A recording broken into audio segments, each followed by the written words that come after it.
کہ جب قومیں بے حس ہو جاتی ہیں، بے حس ہو جاتی ہیں، فتنہ پرور بن جاتی ہیں، ظلم کی عادی ہو جاتی ہیں، تو پھر اللہ کی گرفت سے میں کوئی چیز بتا دوں۔ امام حسن کی یہ حدیث اصبوا اموالکم بالزکات، زکات سے اپنے مالوں کو محفوظ کر دو۔ داؤوا مرضاکم بالصدقہ، اپنی بیماریوں کا علاج اللہ کے لیے صدقہ، اللہ کے حضور صدقہ دے کر کرو۔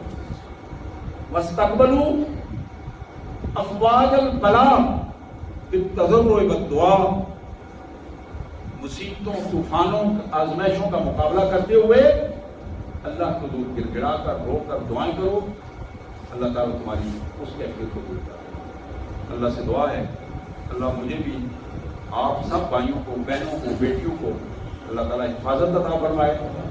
اللہ تعالیٰ ہمیں توفیق دے کہ ہم دین کو اس کے حقیقت سے، قرآن سے سمجھیں اور پھر اپنی زندگی میں لے آئیں۔ وآخر دعوانا الحمد للہ رب العالمین۔